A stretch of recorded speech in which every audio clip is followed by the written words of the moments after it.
Thus, in this lecture, we're going to move on to animation. As you can see that we skipped the ringing part, and I moved the ringing to next semester, which is in the advanced animation course. Okay, so we're going to do ringing after you are able to create a character model. So that's in the advanced course.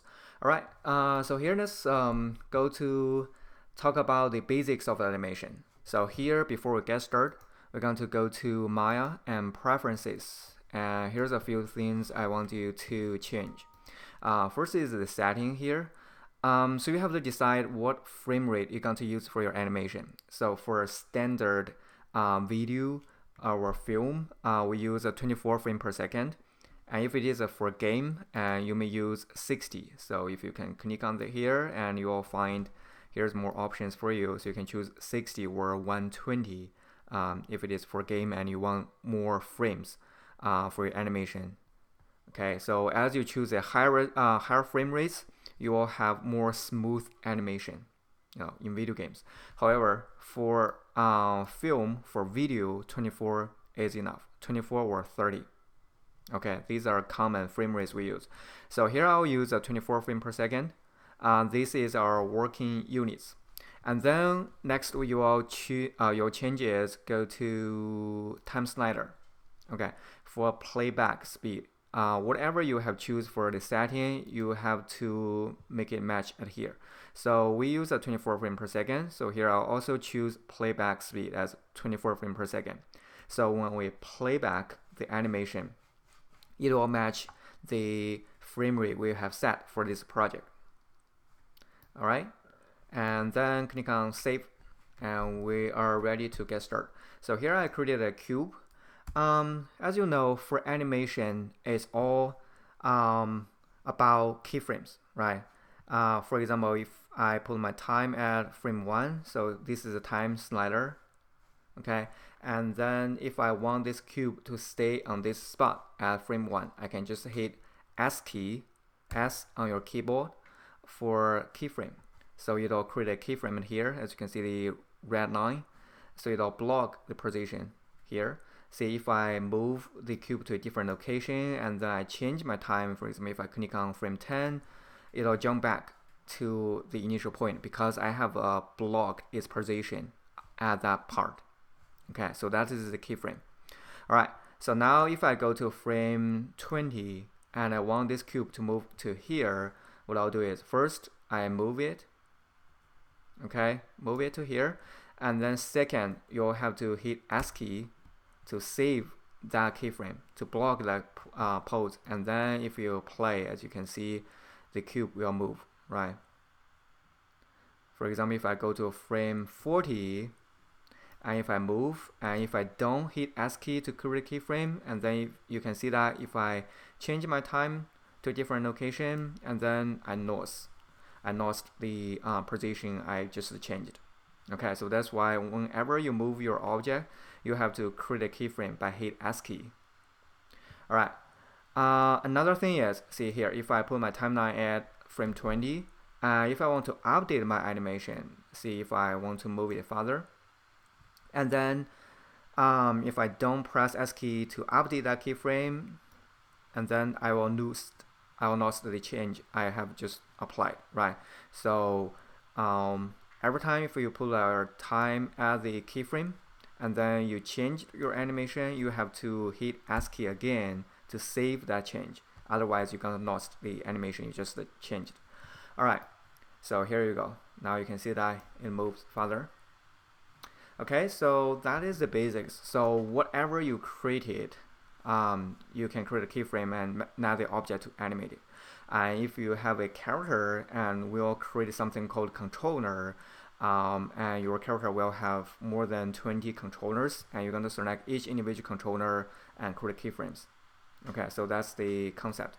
And then let's say if I want it go back to the initial point at frame 40, what I can do is I can manually move it and create a keyframe here. However, I want to do it an easier way, so I can just click on the first frame that I created and hold on shift and then click on here, so you will highlight that frame, not just click on that. So we'll highlight this frame, right click, and you'll be able to copy that frame.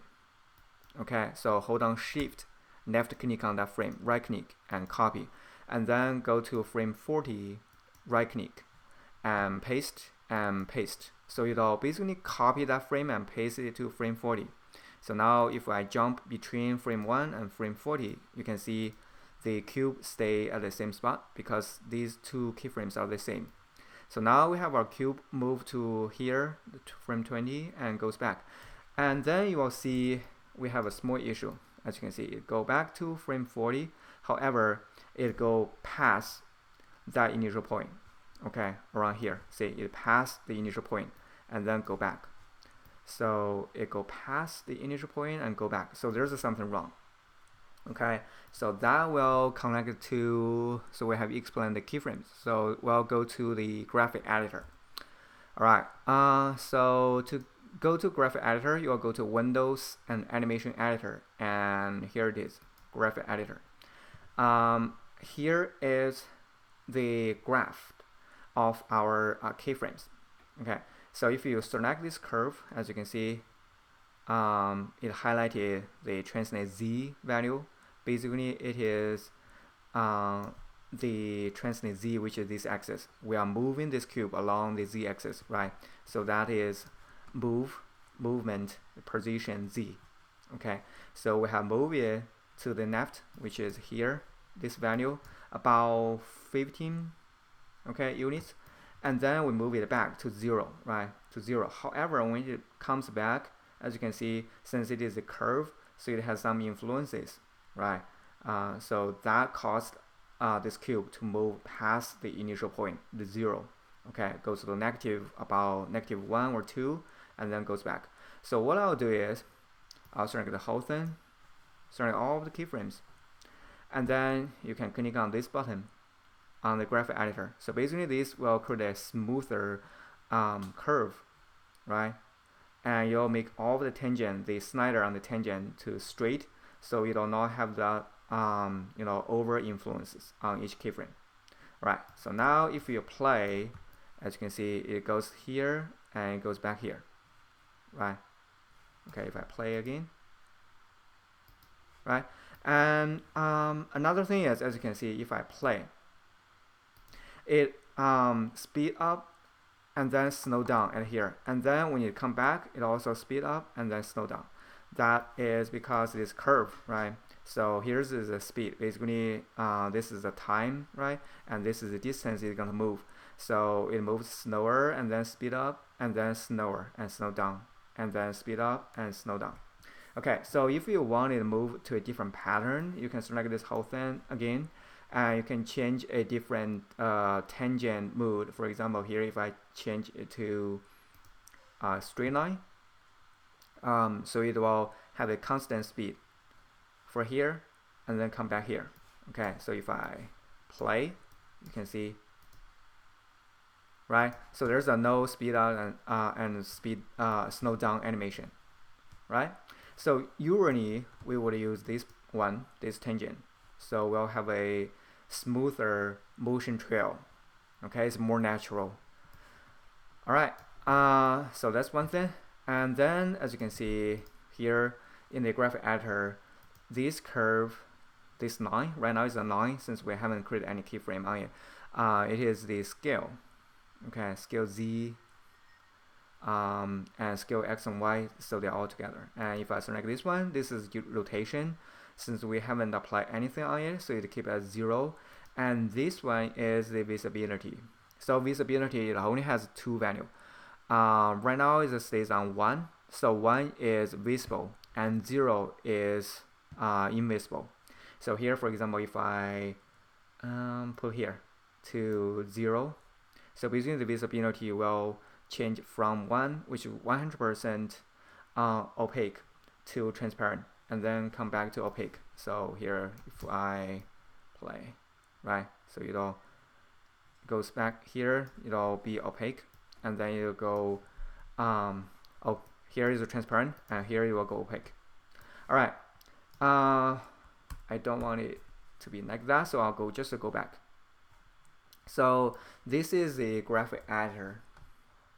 Okay, so a lot of time when you create an animation, you want a smoother animation, you can just change the keyframe at here.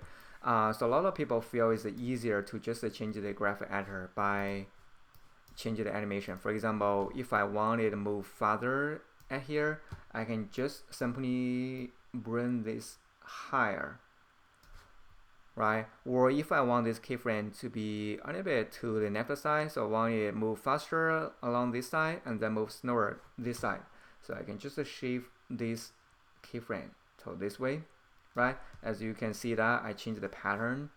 So it'll move faster here, it'll move slower here, and I can also change this tangent by this way, right?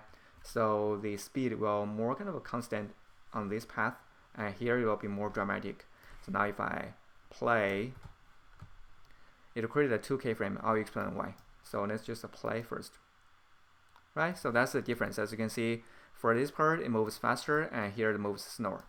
All right, the reason why here now we have 2 keyframes is because we have moved the translate value to left, right? So that is this keyframe, okay? And the initial rotation scale keyframes is still stay at frame 20, so you still keep there, okay? If you don't like them, you can either just come here and select them and delete, hit delete key to delete, or you can just hold on Shift key and then click on this frame here and right click and delete. Okay, so you will not have the scale and opacity frames, rotation frames at there. Okay, so that is the graphic editor, and let me go back. So if I change this frame, if I want to change this frame back to frame 20, I'll just hold on Shift and click on this frame, and then use my mouse left key and drag it to frame 20, right? So now I bring it back to here, and if I want to make this back to the original tangent, which is horizontally layered out, I can select the whole thing and just click on here. All right, and next thing I want to talk about is the infinity animation.